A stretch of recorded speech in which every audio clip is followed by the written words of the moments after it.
What up, guys? Justin Morgan here, Justin Speaks in Tongues, and I'm just kind of going to go over some of the things that I do with Duolingo. I think I use probably Duolingo in a very in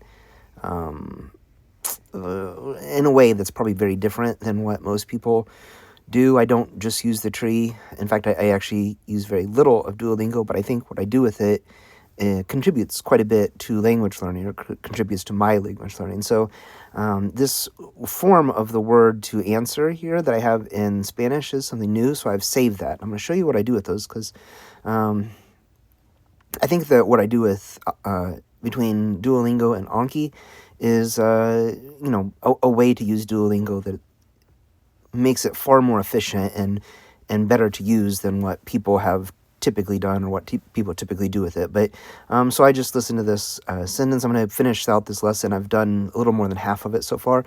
So this one is necesito una respuesta ahora. So respuesta is answer, an answer. Necesito una respuesta ahora. So I saved that. I clicked the button down here.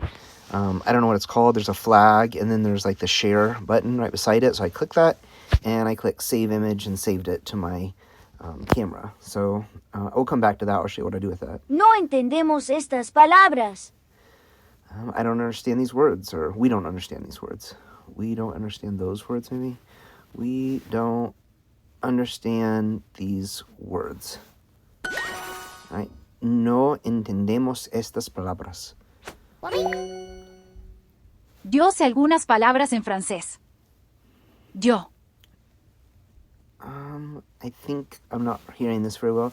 When I record, it actually mutes a lot of the volume from my phone, so it's very difficult to hear. But Yo sé algunas palabras en francés. yo sé Sé algunas. I know algunas. some. Yo sé algunas palabras en francés. Oh, I know some words in French. Algunas palabras en Palabras francés. en francés. Yo sé algunas palabras en francés. I'm not going to save that one because I know that one pretty well. So you can see I'm not saving all these. These are words that I want to be able to output, or sentences that I want to output. Nosotros no sabemos su edad. We don't know his age, or her age, or their age. We don't know her age. Her age, yeah. Nosotros no sabemos su edad. Nosotros no sabemos su edad. No tengo todas las respuestas. No tengo todas las respuestas. I don't have all the answers. I'm going to save that one. That's probably a good one. Respuestas is new for me. I haven't used that before a lot. Age, edad.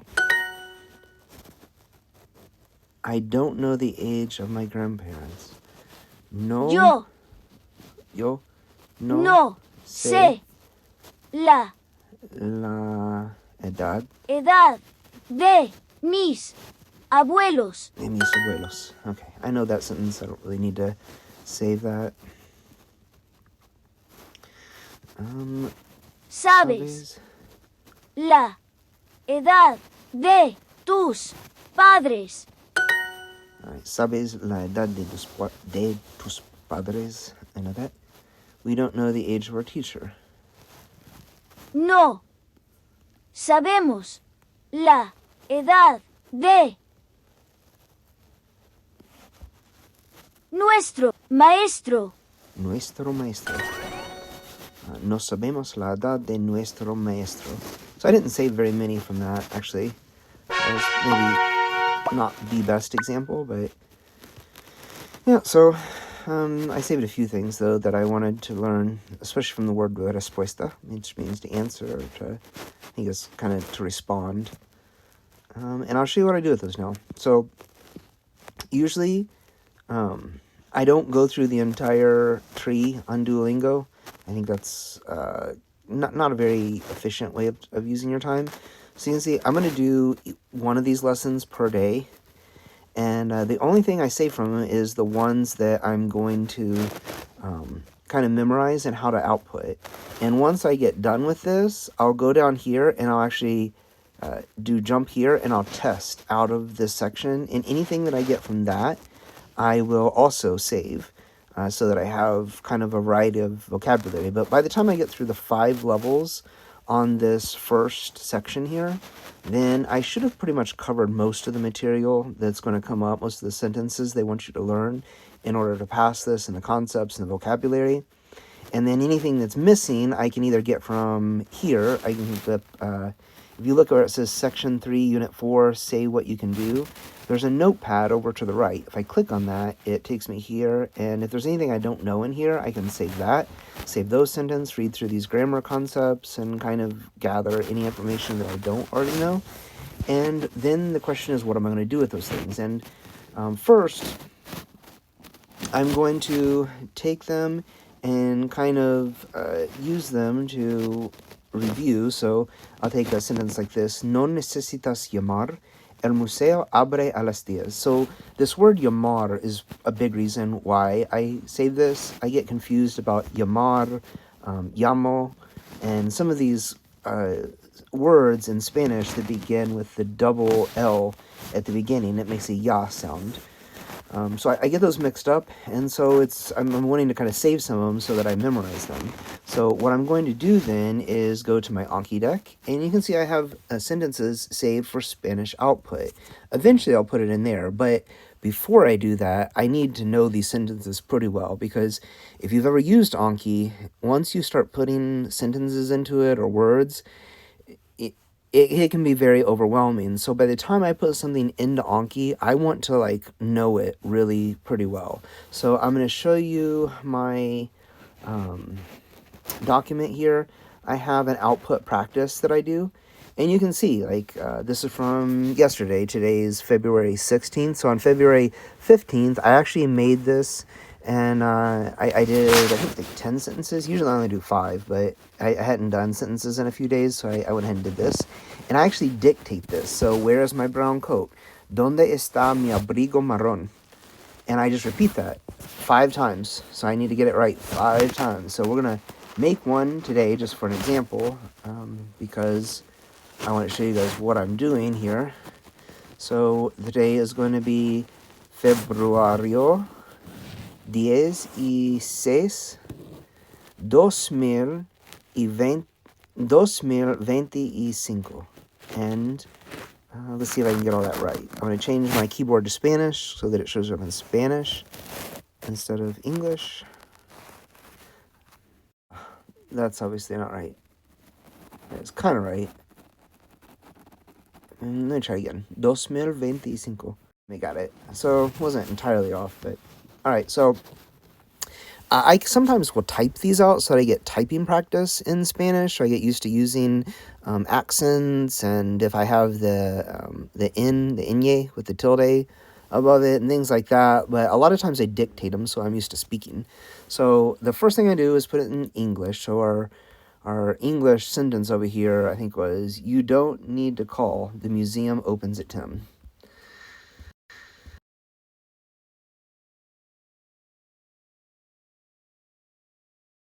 It's all jacked up because I forgot to change it back to English before I did that. So let's do that again.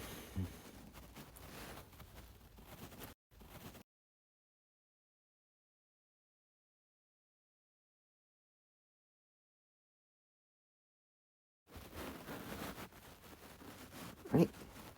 And now we're going to do that in Spanish. No necesitas llamar. Was it? No necesitas llamar. El museo abre a las 10. No necesitas llamar. I forget what the Spanish word for period is. I haven't been doing that. Punta. I think it's punta. No necesitas llamar, and then I'll say punta so that it puts a period. And then el museo abre a las 10. Get back to Spanish. I already forgot. All right, let's see if that's correct. No necesitas llamar. No necesitas llamar. El museo abre a las 10. Museo abre a las 10. Okay, so if I do that 5 times correctly, are 5 times correct, then I should pretty much be ready to make an Anki card out of that, I think.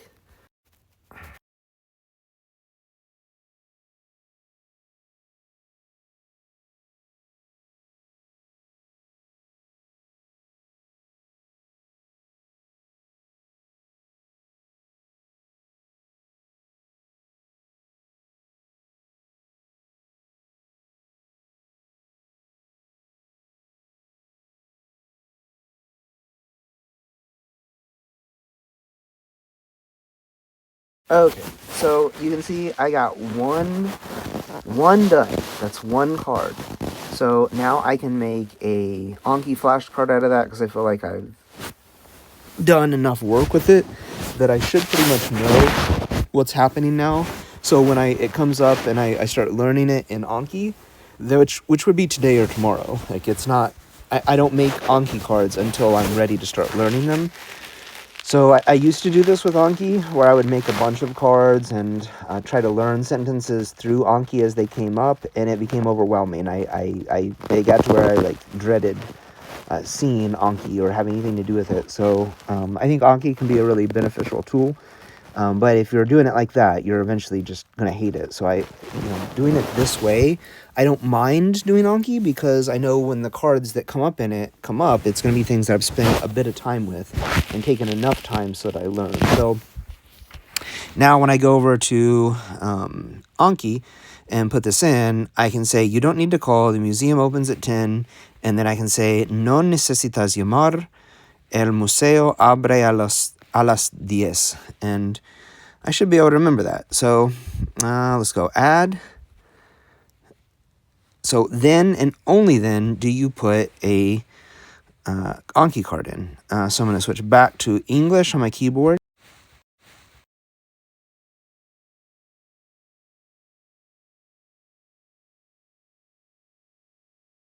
All right, so now this is a good card that I can do.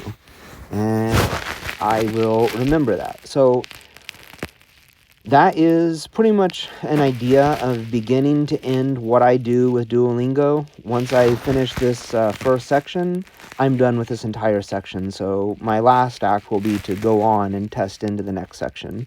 So I don't do all of these things. That would take a long time. Total between creating these cards, creating 5 or so sentences per day, and the Anki reviews, about 30 minutes. So about 30 minutes of my time currently is being spent on Duolingo and making Anki flashcards from those things that I then output.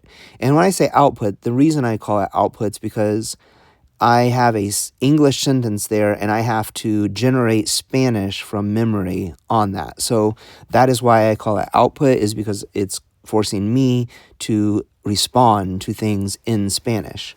Sometimes I do crosstalk with ChatGPT, which I think is a really good practice. And I've talked about that in other videos. But what I do with that is, in those cases, ChatGPT is speaking in Spanish and I am responding in English. So it's more about comprehension. So these are all things, there's a lot of different ideas, a lot of different things. And these are just ideas. This isn't the only way to learn a language. There's many, many ways. And some of them are efficient and some of them are inefficient. Some of them are beneficial and fun, which makes them pleasurable to do, but they're not very efficient. It's going to take you a lot of time to do those things. And I like Dreaming Spanish. I use Dreaming Spanish, but I know a lot of people that have gotten to 1,200 hours or 1,500 hours of study, and they're still not really able to have a good conversation in Spanish. And I don't think that's a good method. I don't think if you're doing that, that's the only thing you should be doing. I disagree with that aspect of Dreaming Spanish. Some of the basis of why Dreaming Spanish says the things that they say, I think is true. But I think if you're reading and outputting and doing a lot of listening and immersing, you're kind of like getting the best of all worlds. So I'm not like a fanatic about any one method of language learning. I think you need comprehensible input, but you also, benefit a lot from study. Like it's a resource. People have learned languages this way for many centuries now through, studying vocabulary and learning to say things and then going to places and saying them. That's very simple, and it's been working for, centuries upon centuries. People who talk about comprehensible input, like they act like this is the way that people learn for centuries and centuries, and that's not true. Like you didn't have media, you didn't have any way to get comprehensible input, and that's definitely not the way that children learn to speak. Children learn to speak through speaking. I know people who talk about comprehensible input really shun the idea of speaking because they say you didn't learn your mother language that way, but that's a complete lie. Like children begin speaking and making noises as soon as they're able to, and they begin interacting with people at the very first moment they're able to, and they sound weird. Their voices aren't developed yet. They haven't learned to replicate sounds yet, and as they grow into that, they get better at it, and they develop a natural, fluid accent based on the people that they're around, they're listening to, and how they're responding to those people. So really, that's all I'm saying is like the idea of like learning the way you learned your mother language is a useful tool, but I'm 43 years old at this point. I have a lot of resources and things that I didn't have when I was 1 year old. So to not use those things and shun not using those things, I think is just pig-headed. Like it's wrong. It's moronic. Like why refuse to use tools that you have available at your fingertips? Go ahead and use them. So these are all things that I do.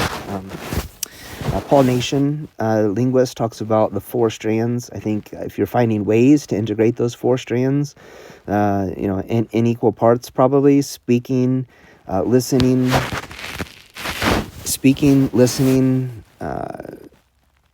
writing, or typing, I guess in my case, and then whatever else. I'm sorry, I got distracted because my wife texted me. So the 4 strands are basically the 4 forms of communication.